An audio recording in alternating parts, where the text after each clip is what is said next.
থেকে যা দামি সম্পদ যেটা মনে করে সেটা হচ্ছে টাকা, সম্পদ, ধন সম্পদ, টাকা উপার্জন। সেই টাকা উপার্জনের ক্ষেত্রে মানুষ, অধিকাংশ মানুষই যাদের উপার্জনের মাঝে অবৈধ হারাম পদ্ধতি রয়েছে, তারা অবৈধ উৎস তারা খুঁজে নিয়েছে।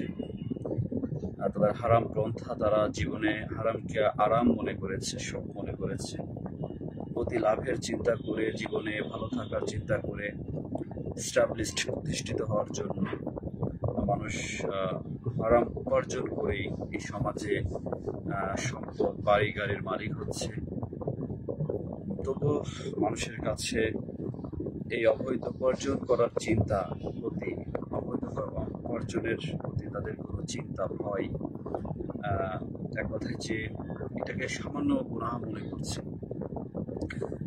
তো এই বিষয়ে আলোচনা ইতিপূর্বে অনেকই করেছি, এটা নতুন কোনো সাবজেক্ট না।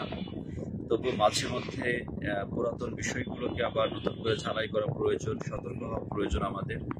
আমি কিছুক্ষণ আগে একটা পোস্ট করেছিলাম আপনাদের মাঝে, আমি যে এই সমাজে অসত্য নামাজ, একটা নামাজ আদায় করা কিন্তু সহজ, কিন্তু হালাল উপার্জন করা কিন্তু সহজ না। কারণ অনেক অজস্র মানুষের সমাজে নামাজ পড়ছে, তবুও কিন্তু নামাজ আদায় করা সত্ত্বেও তারা কিন্তু অবৈধ উপার্জন করছে। আমি যদি অবৈধ উপার্জন করে সমাজের মানুষের কাছে গোপন রাখি, নিশ্চয়ই আমি পাপ মুক্ত নই। যদিও আল্লাহ তাআলা নিজের দোষ ত্রুটি ঢেকে রাখার কথা বলা হয়েছে, কিন্তু কিছু দোষ ত্রুটি এটা কিন্তু আমাদের জন্য, নিজের জন্য বড় ক্ষতিকারক। যদি আমি নিজেকে সংশোধন না করি, পরিবর্তন না করি। একজন চোরকে যদি বলা হয় তুমি কি চোর, সে বলে কি না আমি তো চোর না, তাহলে কি চোর কি পাপ মুক্ত হবে, দায় মুক্ত হবে? কখনোই না। তার কর্মের শাস্তি তাকে পেতে হবে। তা আমাদের সমাজে যদি একজন ঘুষ যারা অবৈধ উপার্জন করে নানানভাবে, নানান সেক্টরে, এই সমাজের আপনি ঘুষ মুক্ত কোনো সেক্টর, কোনো অফিস আদালত আপনি খুঁজে পাবেন কিনা আমার জানা নেই। সেখানে যার কাছে জিজ্ঞেস করবেন, সে বলবে যে আমি কোনো অবৈধ টাকা উপার্জন করি না, আমি নিট অ্যান্ড ক্লিন, একদম হালাল উপার্জন করি। কতটা বলা সহজ, সুন্দর, চমৎকার ভাবে বলবে কথাগুলো, কিন্তু ভিতরে কিন্তু তার অনেক ভেজাল আছে। তা সবাই যেহেতু হাতের 5টি আঙ্গুল সমান হবে না, তাকওয়া, যার ভিতর আল্লাহর ভয় রয়েছে, যার ইমানের সঠিক পথে চলছে, এক কথায় প্রকৃতপক্ষে ইমানদার হওয়ার চেষ্টা করছে, সে এটাকে বেছে চলবে। অবশ্যই সর্বদা চেষ্টা করবে কোনটা হালাল, কোনটা হারাম জানার জন্য, বোঝার জন্য, মানার জন্য। যেহেতু প্রতিনিয়ত বেদাত, শিরিক নিয়ে কথা বলি, সালাত নিয়ে কথা বলি, এই বিষয়টা কিন্তু, এই অবৈধ উপার্জনের বিষয়টা খুবই গুরুত্বপূর্ণ। আমি আমার ব্যক্তিগত জীবন থেকে মনে করি যে মানুষের, আমি দেখেছি যে নামাজ, 5 ওয়াক্ত নামাজ পড়ে, কিন্তু সে কোনো রকম অপরাধ মনে করছে না, বা সে একটা নেশায় জড়িয়ে গিয়েছে। দুনিয়ার প্রয়োজন, পেটের চিন্তা করে অভাব বলেন, অভাবে বলবো না, কিন্তু একটা নেশা হয়ে গিয়েছে। মানে যদি যারা চাকরি করে, অনেকে আছে সরকার যে টাকা বেতন দিচ্ছে ওই টাকায় সে সন্তুষ্ট না, বা ওই টাকাকে সে মনে করছে যে আমার আরো কিছু হলে ভালো হতো, বা এক্সট্রা যেটা হলো ফাও, যেটা ফাও টাকা মানে কি বোঝায়, যেটা উপার্জন ছাড়া খুব সহজে উপার্জন করা যায়, যেটা মানুষের কাছে সিন্ডিকেটের মাধ্যমে উপার্জন করা যায়। ঘুষ যে আমাদের ঘুষ শব্দটা বুঝি, ঘুষের লেনদেন, ঘুষ কিন্তু নানানভাবে পরিচালিত হয়। ঘুষ ক্ষেত্রে আল্লাহ তাআলা কিন্তু আহ, এখানে অভিশাপ করেছে, অভিশাপ দিয়েছেন যারা ঘুষদাতা, ঘুষ গ্রহণকারী, যে ঘুষ দেয় এবং ঘুষ নেয়, আল্লাহ তাআলা এই ব্যক্তিদেরকে অভিশাপ দিয়েছেন। এটা আপনার হয়তো এটা সহিহ হাদিস দ্বারা প্রমাণিত। ঘুষদাতাকে জাহান্নামের কথা আসছে, যে জাহান্নামের কাজটাও এখানে উভয়ই কিন্তু তার জাহান্নামে সামগ্রী হবে। খুব ভয়াবহ বিষয় যে আমাদের সমাজে অনেকেই কিন্তু আমরা এভাবে চিন্তা করি না যে অবৈধ উপার্জন করে দুনিয়ার সীমিত জীবনের জন্য হয়তোবা কিছু সুবিধা আছে, মানুষ পাচ্ছে, কিন্তু এই জীবনটা একদিন থেমে যাবে। এটা কিন্তু খুব গুরুত্বপূর্ণ চিন্তা, যে আমি আজ মানুষের কাছ থেকে নানানভাবে চাকরি করে, আমি আমার কথা বলি, আমরা যারা পুলিশ ডিপার্টমেন্টে আছি, যারা সুদ ঘুষ বলেন, ঘুষের সাথে যারা জড়িত আছে, তারা সামান্য কিছু টাকা, সামান্য কিছু টাকার জন্য কিন্তু দেখা যাচ্ছে সে কাউকে জুলুম করছে, কোনো নির্দোষ ব্যক্তিকে কেউ ফাঁসাচ্ছে, নির্দোষ ব্যক্তিকে ধরে তাকে মামলা দিচ্ছে টাকার জন্য। কিন্তু যে সে জানে যে একজন গভীর রাতে একজন ব্যক্তিকে ধরা হলো, ধরার পরে তাকে থানায় নিয়ে আসা হলো, তারপরে তার কাছ থেকে মামলার ভয় দেখিয়ে তার কাছ থেকে কিছু টাকা নিয়ে তাকে ছেড়ে দেওয়া হলো। এটা কিন্তু উদ্দেশ্য ছিল যে টাকা, তাকে ভালো করার চিন্তা ছিল না। তো এমন কিন্তু অনেক পদ্ধতি আছে, মানুষ কিন্তু ঘুষ গ্রহণ করে। তারপরে পারিবারিক কারো কোনো ঝামেলা হলে এক পক্ষকে সুবিধা দেওয়ার জন্য, এক পক্ষকে ফ্যাসিলিটি দেওয়ার জন্য আর এক পক্ষের বিপক্ষে যে অবস্থান করে টাকার বিনিময়ে যে আমাকে এটা পাশ করিয়ে দেন, এরকম অনেক সিস্টেম আছে। এছাড়া অনেক সুবিধা পাওয়ার জন্য দেখা যাচ্ছে আমি একটু ভালো একটা অফিসে যাব, অফিসে যাওয়ার জন্য আমাকে সেই কর্তৃপক্ষকে কিছু টাকা দিতে হবে, একটা পোস্টিং এর জন্য টাকা দিতে হবে। নানান সিস্টেম মানুষ কিন্তু ঘুষ লেনদেন করে। কেউ ডিউটির জন্য, ভালো ডিউটি পাওয়ার জন্য টাকা পয়সা দিতে পারে, আর কেউ আছে ভালো একটা সুবিধা নেওয়ার জন্য দিচ্ছে, নানান কিছু ইত্যাদি ইত্যাদির মাধ্যমে এই আর ঘুষের লেনদেন হয়। আসলে এই ঘুষের যে বিষয়টা আসছে, অবৈধ উপার্জন, এটা সমস্ত সেক্টর, যেমন এই সমাজে অধিকাংশ মানুষ যারা আপনারা আছেন, আপনারা অনেকে শুধু পুলিশের দিকেই বেশি আপনারা ঘুষ সম্পর্কে অবগত, বা ঘুষ বিষয়টা পুলিশের জড়িয়ে দিয়েছেন, কিন্তু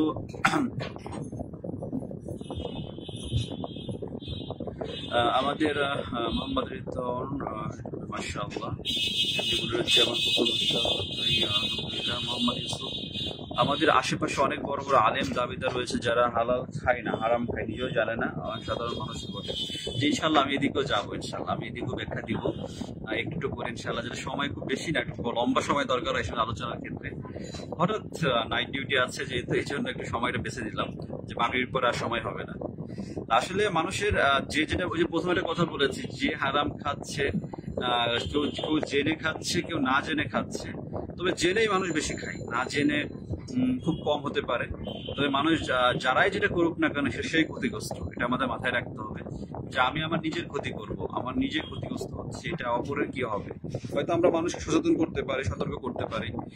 যেমন আমরা যারা পুলিশ ডিপার্টমেন্টে আছে, আপনারা জানেন আমাদের দিকে কিন্তু মানুষের বেশি দৃষ্টি যায়, কারণ আমরা পাবলিক প্লেসে থাকি, ডিউটি করি, নানান কিছু ডিল করা হয়, তখন কিন্তু মানুষের চোখে আমাদের দিকে থাকে আমরা কি করছি না করছি। এখন নানান ধরনের প্রযুক্তি, মোবাইল, স্মার্টফোন, সিসি ক্যামেরা, অনেক কিন্তু অনেক কিছু করে। আবার এগুলো কিন্তু অনেক সাংবাদিকরা ভিডিও করে কিন্তু দেখবেন যে প্রচার করে। যাই হোক, আমার কথা হচ্ছে কি, আমরা অপরের কথা কেউ নিজের দিকে নিজের দৃষ্টি দিতে হবে, যে আমি কেমন, কতটা ভালো, আমি কতটুকু সঠিক আছি। আমরা যারা নামাজ কালাম পড়ি, পড়ার চেষ্টা করি, আমাদের উপার্জন কতটুকু হালাল আছে, এটা নিজের চিন্তা করার বিষয়। এটা নিজের একটা বিচার, নিজের একটা হিসাব করলে অনেকটা ভেবে চলে আসবে সবকিছু চিন্তা করে। তা আসলে আমাদের সমাজে যে যেটাই করুক না কেন, সেটার চিন্তাধারা, তাকে এক হিসাব আমরা জানি যে একটা বিচার আমাদের হবে, ভালো মন্দ আমি যেটাই করি না কেন। আর যারা অবৈধ উপার্জন করে তারা কিন্তু অহংকারী হয়ে যায়, যারা অবৈধ উপার্জনের সাথে থাকে তাদের চেহারা দেখবেন যে একটা বিকৃত হয়ে যায়। আমার এই কথাগুলো আপনারা যারা লাইভে আছেন শুনতে কতটা স্পষ্ট বুঝতে পারছেন জানি না। আমি দেখেছি যে যারা অবৈধ উপার্জনে জড়িত থাকে তাদের চেহারার মাঝে একটা লাবণ্যতা নষ্ট হয়ে যায়, মানে কারণ তারা নামাজের প্রতি যদিও কেউ মাঝে মাঝে জোয়ান পাঁচ ওয়াক্ত নামাজ খুব কম লোক পড়তে পারে না, ব্যস্ত থাকে, তাদেরকে আল্লাহ তাআলা সঠিক ইবাদত করার সুযোগটা তারা পায় না, কারণ তাদের চিন্তার ভিতরে হারাম আছে, তাদের নিয়তে হারাম রয়েছে, এই জন্য তাদের কাছে ওই সম্পদের পিছনে তারা ছোটে। হ্যাঁ, তার লোভ লালসা বেশি জড়াই যাচ্ছে যে আমি তো ভালো ইনকাম করতে পারতেছি, মাসে বেতন ছাড়া 40-50 ইনকাম করতে পারছি, নানান ভাবে তখন সে কিন্তু ব্যস্ত সময় কাটায় যে এভাবেই ছুটলে ইনকাম করা যাবে নানান ভাবে। তা অবৈধ উপার্জনকারী এটা কখনো যদি চিন্তা করতো যে আমি যাদের জন্য উপার্জন করছি, তারা আমার মৃত্যুর পরে আমার কি কতটা উপকার আসবে, আমাকে এই যে সম্পদ, স্বাভাবিক এটাই বলছেন যে আপনার স্ত্রী, আমার স্ত্রী বা আমাদের পরিবারে যারা আছে পরিবার, আমরা যদি অবৈধ উপার্জন করে নিয়ে আসি, ঘরের মেয়ে মানুষটা কিন্তু অধিকাংশ কিন্তু জানে না যে টাকাটা, অনেকে এটা হিসাবও করবে না যে কিভাবে টাকাটা নিয়ে আসলো, টাকা কোথা থেকে নিয়ে আসলো। তারা তাদের খুশি হবে, তাদেরকে নিয়ে ঘুরতে যাবেন, ভালো একটা রেস্টুরেন্টে যাবেন, ভালো ভালো মন্দ খাওয়াবেন। হ্যাঁ, মানুষের চিন্তা কিন্তু অনেক আসবে নানানভাবে কিন্তু মানুষের চিন্তা ধারণার মাঝে কিন্তু এক কথাই যে যাকে আমি দিতে পারবো সে কিন্তু খুশি। আমি যদি একটা মসজিদে যদি সুদের টাকা দান করি, ঘুষের টাকা দান করি, সেখানে কিন্তু আমি কিন্তু তার মসজিদ কর্তৃপক্ষের কাছে কিন্তু আমি ভালো মানুষ, কিন্তু টাকাটা আমি কিভাবে দিয়েছি মানে এটা কিন্তু অনেক হিসাব করবে না। এই সমাজে অনেক আছে যে অনেক মাদ্রাসা কিন্তু আছে, দেখবেন যে অনেক সুদখোর আছে চারপাশে এলাকায়, সুদের ব্যবসা করে, তার উপার্জন হচ্ছে সুদ, কিন্তু সে যখন সুদের টাকা দিচ্ছে মাদ্রাসায়, মসজিদে বা তখন তারা না বলে না যে এই টাকাটা নেওয়া যাবে না। আসলে মানুষ টাকার কাছে কিন্তু দুর্বল হয়ে যায়, টাকার কাছে কিন্তু মানুষ বড়ই দুর্বল হয়ে যায়। আসলে এটা বড় জিহাদ, আমি কি বলবো, এটা তো কতটা কঠিন বিষয় আমি মনে করি যে মানুষের খুব কষ্ট হয়। এই যেমন আমরা যখন ডিউটি করি, অনেক সময় দেখা যায় যে কিছু পয়সা এখান থেকে সেখান থেকে অনেক সময় অনেক জায়গায় কিছু গেলে একটা জায়গা থেকে 500-1000 টাকা সামথিং, অল্প কিছু, সামান্য কিছু দেখা যাওয়ার সময় দেয় যারা ডিউটি করে ফোর্সকে। তখন দেখা যাচ্ছে ওই যে আপনারা নাস্তা করবেন, এই টাকাটা দিল কে, কেন দিয়েছে, কি উদ্দেশ্যে দিয়েছে, এটা কিন্তু আমাদেরকে বুঝতে হবে যে এই টাকাটা কোনো নেতা দিল কিনা, বা কোনো সরকারি বাজেট থাকে সেটা ভিন্ন কথা, সেটা গ্রহণ করা যায়। হ্যাঁ, এখন সরকারি বিষয় থাকে টুকটাক, কোনো জায়গায় পরীক্ষা ডিউটি করতে গিয়েছে সেখানে 200-400 টাকা 500 টাকা দেখা যাচ্ছে অনেক সময় এটা একটা নাস্তা বাবদ একটা খরচ দেয়, এটা ঘুষ না। কিন্তু দেখা যাচ্ছে বিভিন্ন জায়গায় যেমন একটা নির্বাচন ডিউটি করতে গেলাম, নির্বাচনে কোনো প্রার্থী কিছু টাকা পয়সা দিয়েছে, ক্যান্ডিডেট দিয়েছে, এটা কিন্তু আবার ভালো জিনিস না। অনেক বিষয় আছে, এগুলো অনেক বাঁচতে হয় যে এটা কি আমার হালাল নাকি হারাম।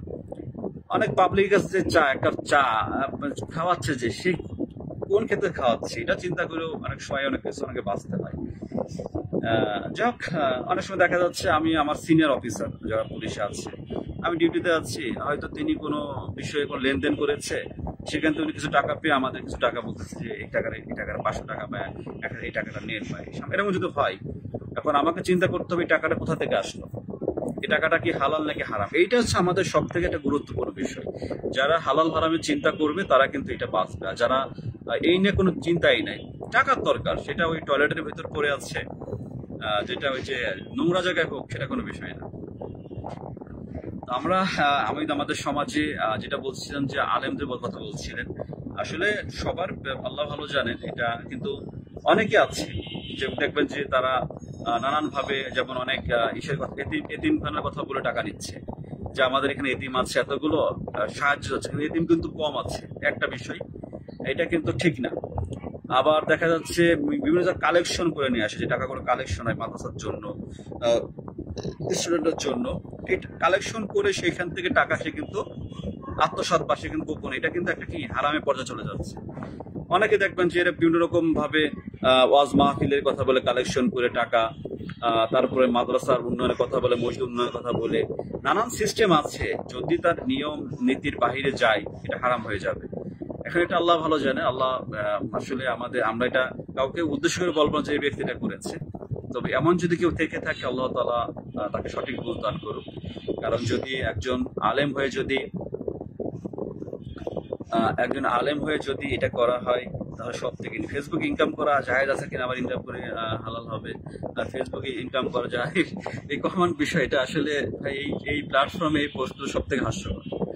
কারণ এখানে মানুষ দাড়ি থেকে টুপি থেকে শুরু করে অজস্র মানুষ ইনকাম করে যাচ্ছে, যে ইনকাম করছে না, যে একদম ইনকাম করছে না, সে খুবই কঠোর, আর যারা ইনকাম করছে তারা চুপচাপ এড়িয়ে চলে যায়, দেখবেন না কথাই বলে না। হ্যাঁ, অনেক আলেম আছে, প্রখ্যাত আলেম, তারা এখান থেকে ইনকাম করে।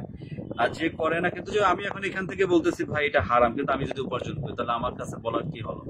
বিষয়টা এমনই যে ফেসবুকে ইনকাম করা, আপনি যদি হারাম প্রচারও করেন, যারা ইনকাম করবে তারা একটা ব্যক্তি ত্যাগ করবে টাকা। এই টাকা লোভ থেকে উঠে আসা এত সহজ না, খুব কঠিন ভাই। এখান থেকে যারা ইনকাম করে ফেসবুক থেকে হাজার লাখ লাখ টাকা, ওই ব্যক্তি কোন মানে এরকম 99%, 1 পয়েন্ট কত ব্যক্তি এখান থেকে নড়ার লোক পাবেন না আপনি। যত বলেন না কেন, এমনি যাই হোক না কেন, সে নানানভাবে চিন্তা করো আমি তো ভালো সিস্টেমে ইনকাম করতেছি, আমি তো আর খারাপ কিছুই করতেছি না। তবে এটা একটা বড় ফিতনা। এটা বলবো যে ফেসবুকে যেহেতু তারা যে টাকাগুলো দেয়, টাকাটা কিন্তু অ্যাডের মাধ্যমে দেয়, একটা বিজ্ঞাপনের মাধ্যমে দেয়। ফেসবুক সুবিধার জন্য দেয়। সে যে একটা ভিডিও শেয়ার করতেছে এমনি যে টাকাটা দিয়েছে তা না, তার ওইখান থেকে তারা ইন্টারেস্ট লাভ করে সেখান থেকে কিছু পার্সেন্টেজ তাদেরকে দেওয়া হয়। তো এই পদ্ধতিগুলো অনেকে দেখা যাচ্ছে অশ্লীলতা ছড়িয়ে দিচ্ছে, যেটা গুনাহের কাজ প্রচার করছে। উভয়টা হারাম, শুধু ইনকামটা হারাম না। যে ফেসবুকে যে একটা ভিডিও প্রচার করছে, কথা বলছে, কথাও গুনাহ হচ্ছে, অশ্লীল কথা, মিথ্যা কথা, ওই যে এআই এর মাধ্যমে নানান ধরনের মানুষ আজকাল বর্তমান ছবি, এগুলো গুনাহের কাজ, এগুলো অনেকে করে, এগুলো করবেন না। এটা খুবই একটা বাজে একটা, অনেক আলেমদেরও দেখা যায়, অনেক বড় বড় ব্যক্তি যারা দিনের মানুষ তাদেরকেও দেখা যায় যে এইগুলো এর মাধ্যমে বিভিন্ন ছবি পোস্ট করা, করা হয়। এটা এটা একটা ধোঁকা, মানুষকে ধোঁকা দেওয়া বোঝায়। হ্যাঁ, যে নিজে আমি কেমন, আমি অন্যভাবে নিজেকে উপস্থাপন করলাম। এটা এটা ঠিক না। এটা মানুষকে যারা বোঝানোর চেষ্টা করতে হবে। তা অনেকভাবে আজকাল এই সামাজিক যোগাযোগ মাধ্যমে মানুষ নিজেকে ধ্বংসের দিকে নিয়ে যাচ্ছে। এটা একটা আলাদা সাইড, এটা আমি আলোচনা এর আগেও অনেক আগে করেছিলাম, ইনশাল্লাহ আগামীতে করবো। তো ফেসবুকে ইনকাম করার বিষয়ে, ইউটিউব ইনকাম করার বিষয়ে আমাদের যারা আলেম সমাজ তারা কিন্তু, আপনি ডাক্তার জাকির নায়েক একটা আলোচনায় স্পষ্ট এটাকে হারাম বলেছেন। কেন বলেছেন? কারণ এখান থেকে যে টাকাটা উপার্জন হয়, যে পদ্ধতিতে উপার্জন হয়, সে পদ্ধতিটা হারাম। কারণ ওরা তারপর অনেকে অ্যাড আসে, হঠাৎ করে অ্যাড চলে আসছে একটা মেয়ে মানুষের একটা দৃশ্য, এটা একটা গুনাহের বিষয়, একটা বিজ্ঞাপনের মাধ্যমে, এই জন্য এটাকে হারাম। এখন যারা এটা উপার্জন করে ওদের কাছে এটা কিছু, এটা শোনেন, হালাল হারামের রাসূল সাল্লাল্লাহু আলাইহি ওয়াসাল্লাম বলেছেন যে আমার উম্মত একটা জামানা আসবে, তারা হারামকে হালাল মনে করবে। তারা কি গান বাজনা বাদ্যযত্ন এইগুলোকে কি তারা হালাল মনে করবে, মদ্যপানকে হালাল মনে করবে, এগুলো সাধারণ কিছু মনে করবে, ব্যভিচার এগুলোকে সাধারণ মনে করবে। এটা যেহেতু আমরা 1400-1500 বছর আগে সেই সেই কথাগুলো বলে যাওয়া, এখন আমরা দেখি বাস্তব মিলে গিয়েছে। এখন মেয়ে ছেলে চলাফেরা করে, আগে উন্না ঢাকতো, এখন উন্না সরিয়ে চলাফেরা করে। এমন একটা যুগ জামানা দেখছি আমরা। নানান ভাবে মানুষ যে আমাকেও শোনায় আপনি হালাল না হারাম ঘুষ, সে নিজেও কিন্তু হারামের ভেতরে ডুবে আছে। আমি অনেক পেয়েছি যে অনেকে বলতেছে, নানান কিছু বলে, নানান কথা বলতে পারে। আসলে আমরা কে কেমন কেমন মানুষ, এই ফেসবুকের লাইভে এসে নিজের সম্পর্কে অনেক ভালো কথা বলে মানুষের প্রশংসা করানো সহজ, কিন্তু নিজের কাছে প্রশ্ন করে উত্তর পাওয়া যাবে যে আমি কতটুকু সঠিক আর ভেজাল মিশ্রিত কিনা। তো আমি ভাই এতটুকু বলবো যে আপনার বিবেক জ্ঞান বলতে সবারই আছে। যে প্রশ্ন করতেছেন এটা ফেসবুক ইনকাম বা জায়েজ আছে, আমরা হালাল হবে, এরকম অনেকে সবাই জানেন এটা কি বিষয়। এই জন্য আমাদের বিবেক জ্ঞানকে কাজে লাগিয়ে আমরা আল্লাহ তাআলাকে সন্তুষ্টি চিন্তা করে আমাদেরকে জীবনের ত্যাগ করতে হবে। অনেক কিছু, যেমন যেহেতু ডায়াবেটিস আছে, মিষ্টি খেতে পারতেছে না, মিষ্টি খেলে সমস্যা।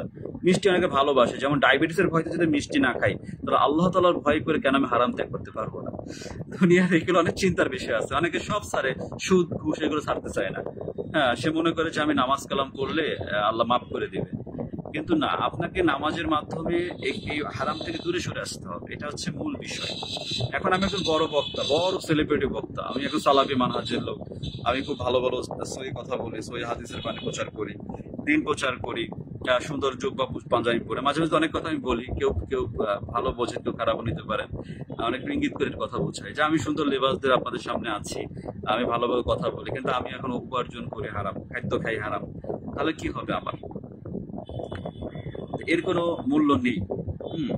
যে কোনো ক্ষেত্রে একটা কমেন্ট দেখেছি, যে কোনো বিষয়ে একজন মহিলা কমেন্ট করেছে ওই কনক চাপার ওই ভিডিওটাই, ওই যে উনি বলেছেন গান বাজা বিষয়ে। তারপরে যে কত লোক যে ফেসবুকে এসে বড় বড় নসিহত কোনো কথা বলে, একটা লোকও নামাজ একদম করে না। পরে আমি একটা ওইখানে লিখলাম, ওনার চেহারা আমি দেখে নামে বুঝলাম মহিলা, আমি ওই কমেন্টের নিচে লিখলাম যে সবাইকে এক পাল্লায় ওজন দেওয়া যাবে না, সব মানুষকে এক মনে করা যাবে না। যে সবাই যে এগুলো নসিহত করছে, ফিরে আসার কথা বলছে, নামাজ পড়ে, এটা ভুল কথা। তা যাক, এরকম দুটো কথা বললাম। এটাই মানুষ বলে, মানে এরা অনেকে এড়িয়ে যায়। নামাজের কথা বললে অনেকে বলে বেনামাজি, নামাজ পড়ে কি হবে, কত লোক নামাজ পড়ে সুদ খায় ঘুষ খায়, এগুলো কোনো যুক্তি না। ওই দাঁড়িয়ে রেখে কি হবে, দাঁড়িয়ে রেখে চুরি করে ডাকাতি করে বিড়ি খায়, এরকম কথা এরকম যুক্তি না। দাঁড়ির কোনো অপরাধ না, দোষ দোষ হচ্ছে মানুষের অন্তরে, মানুষের হৃদয়, মানুষ যে অনুভূতি গুলো, মানুষের মানসিকতা। সবার মন মানসিকতা কিন্তু এক না। যে আমি আমার লেবাসটা সুন্দর করেছি, আমি আমি আমি মানুষের গালি খারাপ দুর্ব্যবহার করছি, তাহলে কি হবে, এটা আরো বেশি ঘৃণিত, আরো বেশি এটা দুর্গন্ধ ছড়াবে। যে আমার সুন্দর লেবাস রেখে আমার আচরণ সুন্দর না। সদাচরণ নিয়ে আমি এটাকে অনেক আলোচনা করেছি, আবার আলোচনা করবো ইনশাআল্লাহ, এটা গুরুত্বপূর্ণ বিষয়। যে অনেকে লেবাস সুন্দর কিন্তু সে পারছে না। আসলে আমাদের সমাজে অবৈধ উপার্জন ছেড়ে গিয়েছে। সরকারি বন বিভাগ বলেন, ওই ভূমি অফিস বলেন, পাসপোর্ট অফিস বলেন, ওই আপনি ডাক্তার এসে যান, দালাল ভরে গিয়েছে, হসপিটালে যেয়ে দেখেন, ক্লিনিক, বিভিন্ন জায়গায়, বিভিন্ন সেক্টরে, বিভিন্ন মাধ্যমে মানুষ শুধু পুলিশ দেখে। পুলিশ আমি মনে করি সব থেকে কম। অনেকে অফিসের ভিতরে থেকে কলমের খোঁচাই লক্ষ লক্ষ টাকা টেন্ডার বাজে নানানভাবে সিন্ডিকেট করছে, নানানভাবে মানুষকে শিক্ষিত চোর সমাজে ভরা, মানুষের হক নষ্ট করছে, মেরে ধরে খেয়ে মানুষ বড়লোক হচ্ছে, চাঁদাবাজি নানানভাবে করতেছে, রক্ষক হয়ে গেছে ভক্ষক, এরকম অনেক ঘটনা আছে। তা সবকিছু থেকে বের হয়ে আসতে হলে নিজের ইমানকে ঝালাই করতে হবে। আমাদের একটা গাড়ি নষ্ট হয়ে গিয়েছে, গাড়ির ট্যাঙ্কিরা ফুটা, তেল পড়ে যাচ্ছে, তার মানে কি আমি যদি এখন দোয়া করে ফু দিলে তো ট্যাঙ্কির ফুটা বন্ধ হবে না, ওটা ডাক্তারের কাছে নিতে হবে, ওটা মেরামত করতে হবে, অক্সিজেন নিতে হবে, এরপর ওটা তেল, ওটা ফুটা যখন মেরামত হবে, ঝালাই হবে, তখন ওটা থেকে তেল বের হবে না। ঠিক আমাদের ইমানটাও অনেকে ফুটা হয়ে গিয়েছে, ইমানটাও লিক জং করে নষ্ট হয়ে গিয়েছে অনেকে, হ্যাঁ, আমাদের ভেজাল হয়ে গিয়েছে। এই জন্য আমরা অনেকে আছি মনে করে যে গোপন রাখি, হ্যাঁ ভাই আমি তো ভালো আছি, আমি ঠিক আছি। কিন্তু নিজের দিকে নিজে বলা যতটা সহজ আমি ভালো আছি, আমি মাঝে মাঝে কিন্তু আসামিকে জিজ্ঞেস করি আপনি কি ভালো মানুষ, আপনি ঠিক আছেন তো? হ্যাঁ হ্যাঁ আমি ঠিক আছি। বিড়ি খান? ওই একটু একটু বিড়ি খাই। তার মানে আপনি আপনি বিড়ি খান, ভালো মানুষ, আপনি ঠিক থাকলেন কিভাবে? আপনি তো বিড়ি খাচ্ছেন নিজেই বলতেছেন। এখন হেসে দেয়, এ ভাই আপনি কেমন মানুষ? ভাই আমি তো ভালো মানুষ। তাই ভালো মানুষ? মনে মনে সাহস আছে বলা মন থেকে? হ্যাঁ নামাজ কালাম পড়েন? কয় জুমার নামাজে যাই মাঝে মাঝে। বিষয়টা এমনই যে মানুষের কথাবার্তা মানুষ নিজেও বোঝে না যে আমি কি বলছি। দেখা যাচ্ছে যে সে অবৈধ উপার্জন করে, সবাই জানে, বলছে। কিছু কিছু ব্যক্তি আছে আমরা চিনি, যে আমাদের পুলিশ ডিপার্টমেন্টে আছে, অনেকে আছে, আর অনেক ভালো মানুষও আছে, সব মিলে তো থাকবে। এ বোঝা যাচ্ছে যে সে, আমি তো বলেছি, তার চেহারার মাঝে ফুটে উঠবে। আপনি যদি বলেন না যে অনেক যাই বলেন না কেন, যে এটা ঢেকে রাখতে পারে না মানুষ, যদি একটু যাচাই করার চেষ্টা করেন যে মানুষ কিভাবে উপার্জন, অনেকে বাড়ি গাড়ি করেছে কিভাবে, এত সম্পদের মালিক হয়েছে কিভাবে, যদি খোঁজা হয় তাহলে অনেক কিছু, থলের বিড়াল কি অনেক কিছু বের হয়ে আসে। কিন্তু মানুষ তো আসলে কেউ কারো পিছনে, এটাকে মানুষ সাধারণ মনে করে যে আমি তো উপকার করছি, উপকারের বিনিময়েই করছি। না, সবকিছু উপকারের বিনিময়ে টাকা নেওয়া এটা হালালের মধ্যে পড়ে না, কিছু সেক্টর আছে। তো অনেকেই দেখবেন যে ওই যারা অবৈধ উপার্জনের নিশা পেয়ে টাকার উপার্জন পেয়েছে, একটা স্বাদ পেয়েছে, এরা এটা ছাড়তে চায় না। কিন্তু তাদেরকে জানতে হবে, মানতে হবে যে অবৈধ উপার্জনকারীর ইবাদতের পূর্ব শর্ত পবিত্রতা। যদি আমার রিজিক, আমার যদি খাদ্য, আমার জীবন যদি হালাল না হয়, পবিত্র না হয়, তাহলে আমার ইবাদত গ্রহণ কবুল হবে না। এটা খুবই গুরুত্বপূর্ণ মেসেজ। যে আমরা যে বলি যে ভাই ঘুষ খাবেন না, সুদ খাবেন না, তাহলে কেন নিষেধ করা হচ্ছে? কারণ আমি যদি অবৈধ উপার্জন করি, তাহলে 5 ওয়াক্ত নামাজ পড়ি, যাই পড়ি, যতই সারাদিন জিকির আজগার করি, নফল সিয়াম থাকি, নফল রোজা থাকি, নামাজ পড়ি, নফল যাই কিছু করি না কেন, কোনো কিছু একদিন আল্লাহ তাআলার কাছে গ্রহণযোগ্য হবে না। এটা হচ্ছে মূল পয়েন্ট। এখন আল্লাহ তাআলার জীবনের সময়টা যেহেতু আমাদের সীমিত সময়, যে অল্প কিছুদিন পাবো আমরা আল্লাহ ইবাদত করার জন্য, এই জন্য সময়টা নষ্ট করে ফেলে সময়টা পার হয়ে যাচ্ছে, জীবনের সময়টা কমে আসছে। তাহলে আমি কবে ভালো হব, কবে আমি ঘুষ ত্যাগ করবো, সুদ ত্যাগ করবো, এটা আমাদের চিন্তা করতে হবে। যে অনেকে চিন্তা করতেছে ভাই ভালো হয়ে যাবো, আজ দাঁড়িয়ে রাখবো না, রাখবো একদিন। আপনি কতদিন বাঁচবেন চিন্তা করতে? আজ নামাজ পড়ে না, একদিন নামাজ পড়বো, কাল থেকে শুরু করবো, পরশু, ভাবতে ভাবতে জীবন শেষ। বিদাতে জড়িয়ে গিয়েছে, বিদাত ত্যাগ করতে পারছে, তারপর কবে বাদ দিবেন? আপনার সময় তো যখন তখন সিঁড়িকে আছেন, এখনো বুঝতে পারছেন। একজন আমাকে গালি দিয়েছে, এর বাচ্চা, ওই বাচ্চা, ওই যে মাজারের বিষয়টা নিয়ে দেখলাম, আমি তার কমেন্টটা ডিলিট করছি। কমেন্টটা দেখে আমারও খারাপ লাগছে, আপনারা দেখেও গালি দিন, কারণ ইমান নষ্ট হতে পারে। এই জন্য আমি যখন কেউ নোংরা কোনো কমেন্ট করে, আমি কমেন্টগুলো রাখি না, কারণ যেগুলো খুবই খারাপ, মানে আমি তো আসলে পারতেছি না তাকে গালি দিতে, কারণ সম্ভব না, এটা খুব কঠিন। কিন্তু এমন একটা গালি দিয়েছে, মানে যদি আপনারা দেখেন, এগুলো স্ক্রিনশট দিয়ে তার সম্পর্কে দোষ প্রচার করা হয়ে যাবে। তা আমি লাস্টে কমেন্টটা ডিলিট করে দিলাম। অনেক অনেক নেগেটিভ কমেন্ট, আমার অনেক অভ্যাস, পুরাতন দিনের অভ্যাস ডিলিট করি। তো আসলে যারা ঘুষের নেশায় আসক্ত, অবৈধ টাকায় আসক্ত, এরা কিন্তু এটা থেকে বের হওয়া খুব কঠিন। এই জন্য একটাই পথ আছে, সেটা হচ্ছে নামাজ, 5 ওয়াক্ত নামাজ, সালাত আদায় করা। যদি সে নামাজের ভিতরে প্রবেশ করে, নামাজের ভিতর শুদ্ধ হয়, নামাজ আদায় করে, আল্লাহ তাআলা তাকে সঠিক বুঝটা দিবে। এমনি পারবে না, এটা সহজ না। কারণ কারণ একবার যে পেয়েছে, যে এই সুবিধা পেয়েছে, তার কাছে এটা দুনিয়ার কাছে, তার কাছে লোভনীয় একটা জান্নাতের মতো মনে হচ্ছে, যে আমার তো চাহিদা বেড়ে গিয়েছে। মানুষ নানান ভাবে যারা অবৈধ উপার্জন করে, ব্যবসা করে যারা উপার্জন করছে, এটা হারামের পথ চলে আসছে। নানান পদ্ধতি মানুষ মানুষ ই করে। যারা বিড়ি সিগারেটের ব্যবসা করে, এটা হারাম ব্যবসা। বিড়ি সিগারেটের ব্যবসাটা কিন্তু অবশ্যই 100% হারাম ব্যবসা। অবৈধ কাজের ব্যবসা, মদের ব্যবসা, বিড়ির ব্যবসা, এগুলো একটা খারাপ ব্যবসা। অনেকে আছে জর্দা পান, এগুলো হারামের মধ্যে পড়তেছে। হারাম জর্দা খাচ্ছে মানুষ, কিছু মনেই করছে না যে নিশা কই, এটা তো খারাপ কিছু না, এটা তো ওই মদের মতো নিশা হয় না, কিন্তু এটা তো তামাক খাচ্ছে। তামাকটা কি? এটা হারাম বস্তু। অনেকে দেখো, অনেক বড় বড় আলেমরা গালের ভিতর তাকানো যায় না, ঠোঁট লাল হয়ে গিয়েছে, চুন পান জর্দা চলে, ওই চরমোনায় যারা নানান বেবেরও আছে, অনেকে আছে, মানে কি বলবো, অনেক প্রসিদ্ধ আলেম আছে, পান ছাড়া চলতে পারে। নিশা, এগুলো হারাম। মানুষের অনেক পদ্ধতি আছে, যে বর্তমান মেয়ের ছেলে বিভিন্ন রকম ফেসবুকে কাপল ব্লগ করে ব্যবসা, হারাম উপার্জন করতেছে। এই ফেসবুকের মাধ্যমে স্ত্রীকে দেখিয়ে সে গুণাগার হচ্ছে এক সেক্টর, এর বিনিময়ে টাকা উপার্জন করছে। এটা ওই যে আপনি বলবেন যে রিপন মিয়ার কথা বলছে, আমি রিপন মিয়াকে কেন টানি, যে বর্তমান রিপন মিয়া খুব ফেমাস। একজন কাঠ মিস্ত্রি থেকে, রাজমিস্ত্রি থেকে, কেউ গরিব থেকে, একজন ফকির যদি অবৈধভাবে কোটিপতি হয়, এই জন্য তো মায়া দেখিয়ে লাভ নাই। যে আপনি বলবেন যে একজন ফকির ছিল, গরিব ছিল, এখন সে সব মানুষ না। সে যেমন হোক না, কোনো মিউজিক গান বাজনা সেট করতেছে, তার ভিডিওগুলো যদি আপনি দেখেন, যদি ওটা ফলো করি, দুটো মাঝে দেখে সামনে আসে, ও যেরকম চিন্তা করে, আমি যাই বলো মানুষ ভিউ আসবে, এতে আমার ইনকাম হচ্ছে। তো টাকার নেশা এটা করতেছে, যে আমি ভিডিও করার মাধ্যমে যাই বলি না কেন মানুষকে, এটাই বাস্তব, যাই বলি না কেন টাকা উপার্জন, এটা সবকিছু হারামের মধ্যে পড়ে। দেখেন যে কেউ নিজের মেয়েকে ব্যবহার করছে, সন্তানকে ব্যবহার করছে, স্ত্রীকে ব্যবহার করছে, স্বামীকে ব্যবহার করছে, ডুয়েট ভিডিও করছে, না গানের সাথে ঠোঁট মিলাচ্ছে, রোমান্স সৃষ্টি করতেছে, মানুষকে আকৃষ্ট করতেছে। আর ওই মেয়ে মানুষের চেহারা সুন্দর, তখন পুরুষ মানুষ কি করতেছে, দেখার প্রতি আকৃষ্ট হয়ে গিয়েছে, ভিড় করে দেখার জন্য। যত দেখে তত তাদের ইনকাম হয়। আমরা একটা ভিডিও শেয়ার করলে কিন্তু সহজে মানুষ দেখতে চায় না, পুরুষ মানুষ বা দিনের কথা ভালো লাগে না। কিন্তু দেখবেন যে যারা তারকা, যারা ওই পরিমণির মতো যদি লাইভে আসে, তখন মনে হয় বাংলাদেশে 18 কোটি মানুষের মধ্যে মনে হয় 10-15 কোটি মনে হয় লাইভে মানে যুক্ত হয়ে যেতে পারে।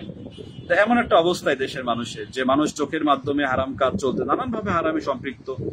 তা আসলে মানুষ অনেকে আছে গোপনে দেহ ব্যবসা করে, অনেক নারীরা আছে যারা বিভিন্ন রকম ভাবে জড়িত আছে। আমাদের বিভিন্ন হোটেলগুলো আছে। গত পরশুদিন একটা খুলনা একটা ছেলে মারা গিয়েছে, সে ওষুধ খেয়ে, এমন ওষুধ খেয়েছে, একটা নারী নিয়ে হোটেলে গিয়েছিল, এটা আপনারা অনেকে জানেন না হয়তো, সে মারা গিয়েছে। পরে আমরা পুলিশ যে দরজা ভেঙে ঢুকে দেখি যে মারা গিয়েছে। ওষুধ কি যেন ওষুধ খেয়েছিল মনে হয়, যে বিভিন্ন রকম যে মিলামেশার জন্য, সেক্সে এমন কিছু হতে পারে। তো অতিরিক্ত পাওয়ার তো হার্ট অ্যাটাক করে মারা গিয়েছে। দেখেন এই যে জীবন মানুষের।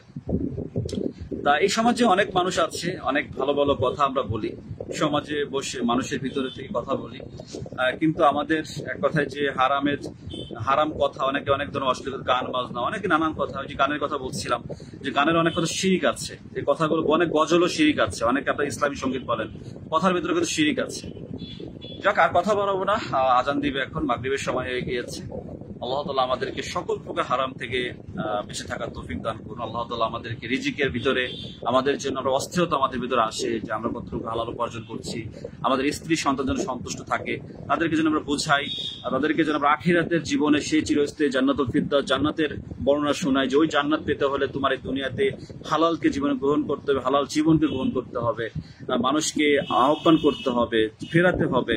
আমাদের সালাফি আকীদা যারা, আমরা সালাফি মানহাজের লোক আছে, আমরা কিন্তু হালালের প্রতি খুব গুরুত্ব, কারণ আমরা আমলের ভিতরে যেমন আমরা বিদআত শিরককে স্থান দেই না, ঠিক উপার্জনের ভিতরে আমাদের অবশ্যই প্রত্যেককে হালাল হারামের চিন্তা করতে হবে।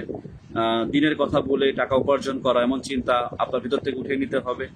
আল্লাহ তাআলা রিজিক ব্যবস্থা করবে। আল্লাহ তাআলা আমাদেরকে সঠিক বুঝ দান করবে। আল্লাহ তাআলা যারা আমার পুলিশ ডিপার্টমেন্টে যারা আছেন, পুলিশ সদস্য, আল্লাহ তাআলা যেন নামাজি করেন, অধিকাংশ তারা যেন সকলে যেন হারাম থেকে উপার্জন থেকে দূরে সরে থাকে। প্রত্যেক ডিপার্টমেন্টে যারা আছে আমরা যেন সরিষা দানা করবো, হারামকে স্পর্শ না করি। আমরা যেন হালাল উপার্জনে আল্লাহ যা দিয়েছেন আমরা সন্তুষ্ট থাকি। আল্লাহ তাআলা আমাদের সঠিক বুঝ দান করুন। সুবহানাকা আল্লাহুম্মা রাব্বানা বিহামদিকা আশহাদু আল্লা ইলাহা ইল্লা আনতা আস্তাগফিরুকা ওয়া আতুবু ইলাইক। আসসালামু আলাইকুম ওয়া রাহমাতুল্লাহি ওয়া বারাকাতুহু।